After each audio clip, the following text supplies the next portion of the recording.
Baik, terima kasih Ibu Yusnida selaku moderator pada hari ini. Juga terima kasih saya kepada Pak Dr. Hans Sujanto M. Hum sebagai perwakilan dari pimpinan STB Ajia, juga Pak Ahmad selaku Ketua LPPM, dan segenap dosen-dosen yang tidak saya bisa sebut satu persatu, pada seluruh panitia juga yang di belakang layar. Peserta, saya lihat juga ada akademisi, ada beberapa juga teman saya, ada juga senior, para praktisi juga, para alumni juga terima kasih sudah bergabung pada siang hari ini. Selamat siang, konnichiwa, bukan konnichiwa ya, konnichiwa berarti ya. Konnichiwa lah yang benar ya. Santai saja berarti saya sebenarnya bingung juga mau menjembatani atau tidak, tapi hari ini sih intinya kita mau belajar cross culture dari sikap kita barangkali ya, menyingkapi segala sesuatunya dengan tidak dengan pandangan sendiri nantinya kira-kira seperti itu. Baik, lanjut saja langsung.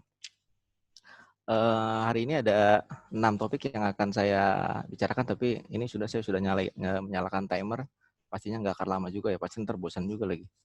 Yang pertama ada pertukaran budaya, arus budaya, gunung es budaya, karakteristik budaya, adaptasi budaya, dan terakhir adalah sadar budaya. Yang pertama kita masuk ke dalam pertukaran budaya. Pertukaran budaya barangkali dimulai dari pertukaran budaya Jepang barangkali ya.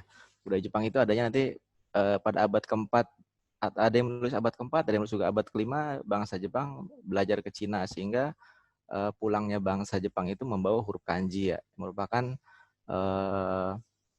akhirnya cikal bakal barangkali juga hiragana dan katakana, dan akhirnya bangsa Jepang sendiri mempunyai 3 tulisan. Pada abad pertengahan masuk juga budaya Eropa, sehingga di bangsa Jepang juga masuk juga agama Kristen. Yang sekarang barangkali kita juga sudah tahu ada namanya halal food, yang sekarang juga sudah mulai banyak di Jepang. Karena masuknya barangkali orang-orang Asia seperti kita, Indonesia dan Malaysia ke Jepang, sehingga halal food itu jadi mulai merambah khususnya di kota-kota besar Osaka dan Tokyo. Itu juga lumayan sudah banyak. Kenapa kita juga perlu belajar budaya ya? Di bahasa Indonesia sendiri juga kan ada kita jadi orang Belanda ya.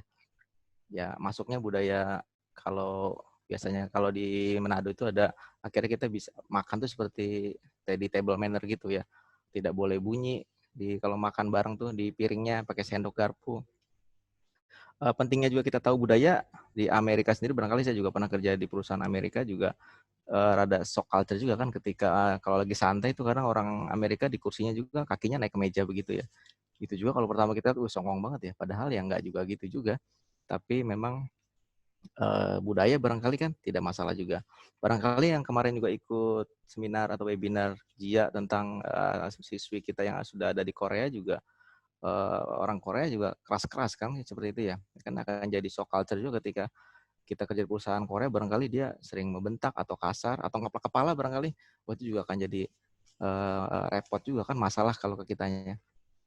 Selanjutnya yang tadi saya katakan, ini yang kedua yaitu arus budaya. Kenapa kita harus tadi saya sudah katakan sedikit, ada namanya arus budaya. Arus budaya itu adalah alasan kita untuk belajar budaya.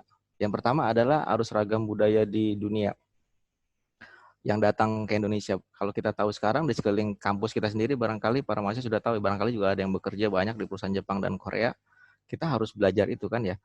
Ada perusahaan, masuk ke perusahaannya kita harus buka sepatu ya, udah sepatu baru beli mahal lagi ya, tapi kita masuk nggak boleh pakai sepatunya, tetap aja harus kita taruh sepatunya, kita pakai slop untuk masuk ke ke perusahaan atau satu tempat itu sendiri. Itu juga kan berarti kan harus budaya dari dunia yang harus kita serap, yang harus kita pelajari. Yang kedua juga harus ragam budaya di negara kita sendiri. Tadi banyaknya juga orang-orang asing yang masuk, kita juga contohnya barangkali tadi Elisense sudah mengutarakan tentang globalisasi ya, food. Di mana ya banyaknya restoran-restoran Jepang yang sudah datang ke Indonesia ya. Ya kita akhirnya juga tahu yang namanya sushi teh ya, kaiteng sushi, makan sushi kita udah jadi belajar makan pakai pakai sumpit. pastinya kan kita juga tidak biasa pakai sumpit kan, tapi ya kita jadi belajar karena adanya ragam budaya negara-negara yang datang ke Indonesia. Begitu juga ragam budaya tadi di dunia kan ada contohnya kayak apa, perusahaan Jepang itu berarti on time ya, kita tidak bisa lagi alasan kalau kita di Jepang otomatis nggak ada alasan terlambat karena bagi dia semuanya on time. Kalau di Indonesia mungkin ada aja kan alasannya terlambat. Sama seperti sekarang nih, ini kalau suara saya nggak bagus, saya akan ada alasan bahwa ini sinyal pasti. Itu saya sudah persiapkan alasan saya kalau ini nggak bagus ya kan ya. Ya alasan aja, nyari alasan aja kan begitu. Yang ketiga ada namanya kesempatan manusia untuk bertumbuh. Nah dari 1, 2, dan 3 ini ada namanya kesempatan manusia untuk bertumbuh. Cara pandang manusia terhadap sesuatu ya kan ya. Kalau lihat di gambar saya yang bawah itu ada wanita pakai nyetir mobil ya. Itu kalau saya berikan angket, saya infokan barangkali angket apa sih yang Anda lihat dari itu, barangkali akan banyak timbul jawaban. Ada yang bilang barangkali, wah masih muda, cantik, udah punya mobil, barangkali gitu ya. Ada juga mungkin cara pandang yang lihat bahwa, wah itu mobilnya bagus banget, setirnya ada di sebelah kiri, biasanya di sebelah kanan. Bla bla bla mungkin akan jadi seperti itu. Nah itu kan cara pandang orang. Kesempatan manusia untuk bertumbuh terhadap sesuatu ya. Sama seperti saya juga di sini ya. Kalau Bapak Ibu atau semua minasang yang melihat saya kan ada background saya itu ya. Ini tadi pagi juga ribet ini. Background saya itu kan buku-bukunya sedikit dong ya. Ya orang akan lihat, wah itu bukunya dikit banget ya. Sudah dokter tapi bukunya dikit. Barangkali gitu ada juga yang cara pandang itu bisa juga.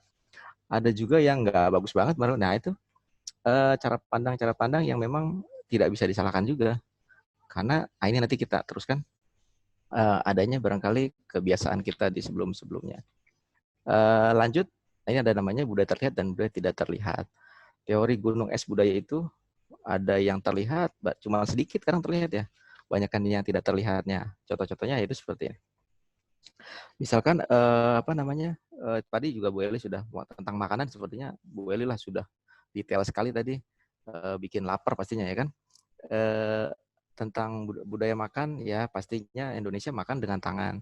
Ketika saya pernah makan orang Jepang di mana restoran Sunda, ternyata orang Jepang sok juga ya, saya juga salah lagi ya kan, ada ikan gurame gede, saya main comot aja pakai tangan ya, akhirnya dia kelihatannya sok juga tuh ngelihatnya, karena memang kita biasanya begitu ya, main comot aja kan ya, ternyata harusnya pakai sumpit ya, ya itu dia sok budaya, saya juga jadi sok juga ya kan ya, karena nggak enak juga ternyata, karena mungkin kurangnya pengetahuan. Selanjutnya ada musik, tadi juga Pak Vita sudah menjelaskan tentang musik, yang pastinya bicara musik ya tadi, bicara juga yang atas budaya terlihat yaitu ya sama musik, makanan, dan pakaian. Saat kita melihat pakaian seperti itu, kita tahu kan, pasti itu nggak mungkin OB lah ya. Itu pasti orang-orang bisnismen, bisnis girl yang bekerjanya udah keren dengan pakaian seperti di atas. Samping kanan atas ada budaya tidak terlihat, itu bicara barangkali perasaan, sabar, itu kan tidak terlihat ya. Budaya orang Jepang sabar di lampu merah, sampai nunggu berhenti, sampai lampu hijau kan kita baru mulai jalan. Nah itu kan di Jepang ya. Di Indonesia kayaknya belum tentu juga ya. Barangkali tadi Welly juga sudah menyinggung, barangkali ada iklim, karena kita panas ya kan ya, panas lampu merah lama lagi ya kan, selagi tidak ada polisi kayaknya ya jalan aja ya. Tapi saya sih nggak bilang gitu juga. Tapi saya termasuk pelaku juga sih kadang-kadang, karena emang sudah panas sekali ya. Tapi ini direkam ya, mudah-mudahan nggak ada polisi yang nonton. Lanjutan juga ada rasa malu ya, kalau di Jepang ada namanya rasa malu. Rasa malu kalau di Jepang tahu sendiri kan, barangkali ya mungkin nggak cuma di Jepang, di Amerika atau Inggris juga barangkali kalau ada yang salah ya resign biasanya gitu ya. Rasa malu ya itu kan budayanya sudah begitu. Ada rasa malu sehingga saat dia melakukan sesuatu dia akan resign atau keluar dari tempatnya dia bekerja. Ada juga itu saya tuh ada mudang itu maksudnya ya arti kata itu kan budaya tidak terlihat ya. Contohnya kayak minum, saat kita ngomong minum biasanya ada dua nantinya artinya. Bisa juga mabuk ya kan sebelumnya. Karena malamnya mabuk barangkali jadinya bisa artinya ya tidak terlihat, budaya tidak terlihat. Di samping sana ada samping bawah kiri, kanan bawah ada itu maksudnya iman agama lah ya. Iman agama ya budaya tidak terlihat kan ya. Masing-masing kita untuk percaya kepada Sang Pencipta kita masing-masing. Selanjutnya adalah karakteristik budaya. Karakteristik budaya ada 6 hal: budaya yang dipelajari, budaya yang diwariskan, budaya yang selalu berubah menjadi norma, ada hubungan timbal balik dan kacamata sendiri atau etnosentrim. Budaya yang kita pelajari pastinya kita juga sudah tahu lah. Di Indonesia kita salam ya, itu kalau di Jepang ada salam ujigi sebutnya, ada esaku keirei, ada sai keirei. Di Indonesia pastinya ada salam, ketemu barangkali kita suku Sunda atau Jawa barangkali ada cium tangan kita akhirnya. Udah dipelajari ya, buang sampah sembarangan. Saya rasa kalau ini umum di seluruh dunia, barangkali global ya. Ya sampah ya dibuang pada tempat sampah kan. Selanjutnya ya yang udah pelajari ya, orang Jepang makan dengan sumpit. Orang Indonesia barangkali kita pakai tangan aja jadi kan. Orang Amerika, Inggris barangkali ya makanya garpu, sendok, pisau. Makan sarapan paginya pun kan beda-beda, itu kan termasuk budaya yang dipelajari.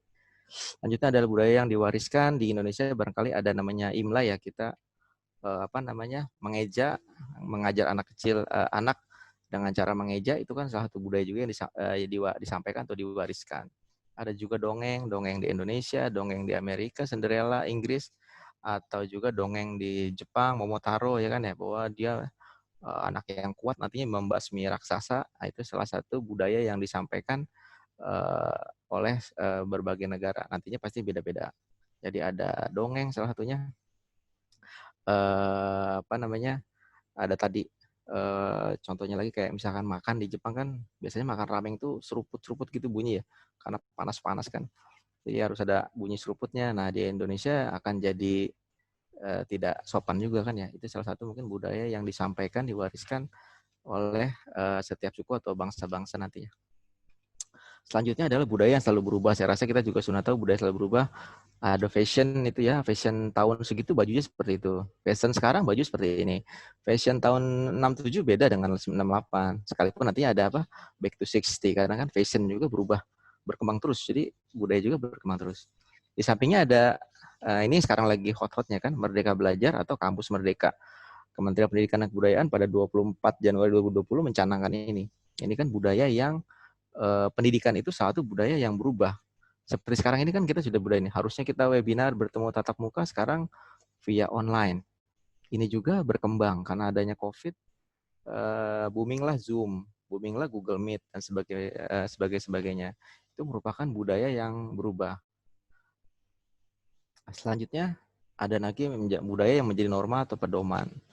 Ya tadi barangkali saya sudah menyinggung, kalau di kita barangkali salaman, kalau orang Jepang salam menunduk, barangkali orang Amerika juga jangan cipika-cipiki ya kan, barangkali seperti itu. Nah di samping kanannya ada budaya baru juga berubah kan tadi kan, bisa juga ke depannya akan menjadi norma dan pedoman. Dengan adanya COVID-19 ini akhirnya kita juga nggak bisa salaman. Buka pintu juga kan udah ada teorinya sekarang, harus dengan siku, harus dengan punggung. Nah sekarang barangkali saya seperti yang digambar itu ada Pak JK dengan Bu Sri Mulyani yang salaman akhirnya dengan siku ya. Mungkin beberapa tahun lalu ini akan dianggap tidak sopan atau songong banget ya. Tapi barangkali ini akan menjadi norma atau pedoman. Barang setahun 2 tahun ini kita akan barangkali tidak akan salaman secara langsung ya. Dengan cara orang Sunda barangkali yang hanya tukang tangan, atau bisa juga nanti seperti ini. Itu akan menjadi norma atau pedoman. Bisa juga contoh di Jepang barangkali ya kan, yang sudah menjadi norma atau pedoman yang diwariskan juga tadi. Misalkan kita lagi naik tangga jalan kan, kalau di Osaka kita harus di sebelah kiri. Kalau kita tidak mau langsung. Di Tokyo ternyata kita harus berada di sebelah kanan. Supaya orang yang mau buru-buru bisa berangkat naik dari sebelah kiri. Gitu. Di Indonesia kayaknya kalau naik lift, naik tangga jalan, eskalator kayaknya nggak ada begitu ya. Kita mah di kanan dan kiri kayak sama aja deh. Ya itu mungkin budaya juga. Selanjutnya ada budaya yang mempunyai hubungan timbal balik. Di Jepang ada membagi kartu nama, hubungan timbal balik kan. Ada juga handphone, maksudnya hubungan timbal baliknya habis dari handphone, kecanggihan teknologi, berhubungan timbal balik dengan komputer, berhubungan timbal balik dengan kehidupan sehari-hari kan ya. Contohnya ya kalau kita lupa handphone saja, kita seperti orang gimana ya, karena semua informasi di situ. Kita nggak bisa, sepertinya sudah mati gaya kalau nggak bawa handphone sekarang. Karena handphone sekarang sudah seperti jadi bagian hidup kan ya. Kalau bisa ditempel, mungkin ditempel di tangan kan, kira-kira gitu ya. Selanjutnya ada lagi berpusat, nah ini dia. Budaya yang berpusat pada kacamata sendiri, termasuk tadi yang saya bilang kan, kalau saya juga kasih gambar ini pasti setiap orang akan beda-beda nih responnya. ada yang bilang barangkali itu filmnya keren ya, si Leonardo DiCaprio yang paling keren. Ada juga yang mungkin melihatnya dari sisi, waduh itu pas lagi ciuman gitu nggak bagus juga ya kan ya. Jadi cara pandang orang beda-beda terhadap sesuatu ya. Kalau di Amerika barangkali sudah lama tidak ketemu, budayanya dia akan saling berciuman atau cipika-cipiki, ya itu adalah hal yang biasa kan. Di Jepang karena wilayahnya yang sempit, akhirnya salam menunduk saja, tidak perlu bersalaman. Di Indonesia kita harus bersalaman karena budaya kita bersalaman. Sekalipun tadi kita ada budaya yang dipelajari, kita jadi belajar dari ketidaktahuan itu, akhirnya kita juga ketemu orang Jepang menunduk. Sebaliknya orang Jepang juga sekarang sudah ada beberapa yang di perusahaan juga ketemu kita juga salaman-salaman juga ya. Nah ini juga dari kacamata sendiri. Jadi kalau kacamata sendiri betul atau salah ya masing-masing aja melihat sesuatunya ya. Ada gambar A, setiap orang pasti beda-beda tuh kacamatanya. Selanjutnya ada namanya lagi adaptasi budaya. Ini barangkali yang poin kedua terakhir adalah kita beradaptasi terhadap perbedaan budaya itu. Yang pertama adalah biasanya ada 4 poin itu, budaya baru yang kita terima, yang kedua ada kejut budaya dari terjemahan dari shock culture, ketiga mulai adaptasi budaya, yang keempat adaptasi perbedaan budaya. Dalam bahasa Jepang budaya baru disebut honeymoon atau honeymoon ki. Maksudnya kita ada di fase honeymoon. Dalam bahasa Inggris itu masih shock tulisannya ya. Jadi kita seperti kita sekarang ini nih, belajar yang sekarang kita PJJ itu kan itu menggunakan budaya baru tuh. Pertama saya juga sebagai akademisi ngajar pertama kali, aduh pusing sekali. Harus online, berarti harus menyiapkan materi-materinya secara online. Yang kedua saya akan kejut budaya juga karena sedikit-sedikit sinyal nggak bagus, tidak tersampaikan dengan baik. Masuk lagi saya ke fase ketiga, saya sudah mulai beradaptasi. Sekarang ini saya sudah mulai beradaptasi budaya ya kan ya. Yang sebelum-sebelumnya kadang juga ya bukan cuman saya, ada beberapa teman juga barangkali yang kita nggak begitu suka ada di kamera seperti ini ya kan. Jadi nggak enak gitu. Untuk jadi berarti susah juga ya mau jadi YouTuber ya kan. Saya nggak bisa yang hi guys gitu ya. Barangkali sekarang saya juga sedang belajar untuk adaptasi budaya baru. Yang akhirnya ntar yang keempat sudah adaptasi dengan perbedaan budaya itu. Akhirnya barangkali berapa bulan lagi atau dalam setahun ini setiap dosen sudah mulai eksis barangkali di YouTube atau sudah eksis barangkali di semua latihannya mungkin di webinar, dan akhirnya kita sudah terbiasa dengan di belakang kamera gitu.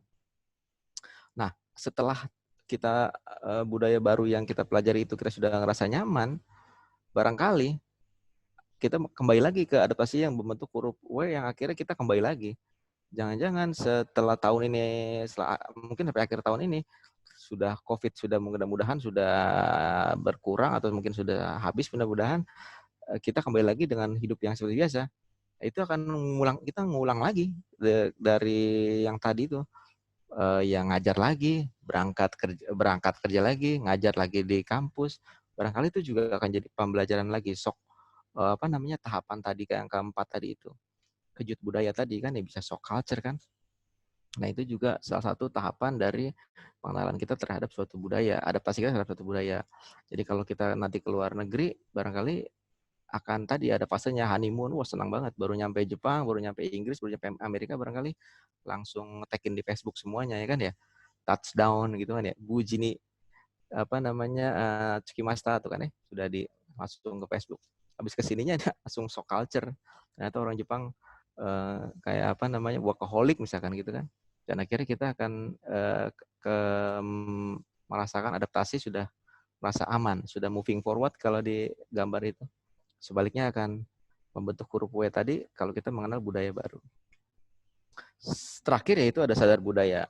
Sadar budaya barangkali ini karena perbedaan tindakan, seperti di Jepang barangkali habis dari kita teman saco barangkali ya. Setelah kerja kita diajak minum malamnya, akhirnya kita minum-minum dan saco itu seperti teman akrab.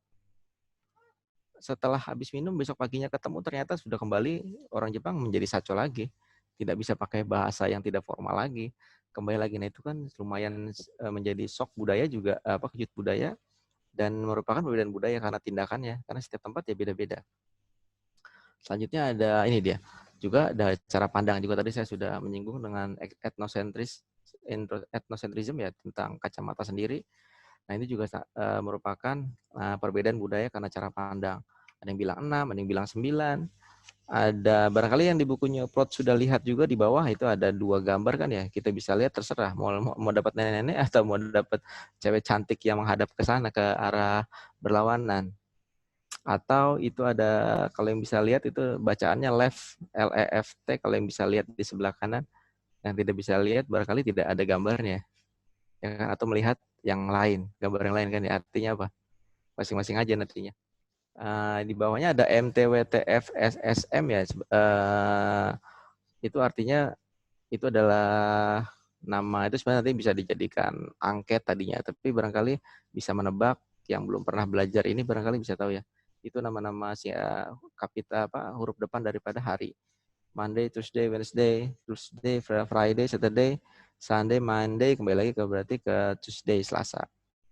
Kira-kira seperti itu. Selanjutnya ada budaya karena lingkungan. Ya tadi karena lingkungan seperti saya tipe orang yang kalau tidur itu harus matikan lampu malam ya. Ini kan lingkungan karena saya diwariskan pembelajaran tadi dari bapak saya dulu ya malam tidur semua mati lampu ya. Barangkali ini akan menjadi juga shock atau kejut budaya ketika suatu saat kita pergi ke rumah teman barangkali atau lagi ngekos barangkali ya. Ketemu teman yang tidurnya juga kita repot ya gara-gara dia pakai lampu kita nggak pakai lampu. Ya itu juga akan jadi repot ya. Sama-sama nggak bisa tidur tuh nanti akhir-akhir ya. Kira-kira itu juga merupakan perbedaan budaya karena lingkungan. Yang terakhir adalah inti daripada cross culture cross culture understanding adalah perubahan cara berpikir. Intinya adalah kita don't judge people by its cover. Intinya kita tidak bisa menghakimi orang lain dari apa yang kita lihat. Jangan menghakimi. Kalau kita dari gambar ada orang yang pang seperti itu ya, ternyata shadownya dia seperti malaikat hatinya berarti kan. Yang kecil, padahal dia anak kecil ya, tapi kalau dilihat di shadownya dia ada buntutnya seperti iblis ya. Nah intinya tadi dari cross culture understanding ini Ibu Karikai kita boleh bisa memahami bahwa cara pandang kita itu belum tentu benar juga. Intinya kita harus saling menghargai. Yang kedua juga don't judge people, jangan menghakimi supaya tidak terjadi perselisihan dia karena adanya perbedaan budaya. Barangkali itu yang dapat saya sampaikan dan semuanya materi ini saya ambil dari Itsuo Harasawa tahun 2019 Ibungka Rikai Nyumong. Terima kasih, saya kembalikan ke moderator Ibu Yusnida.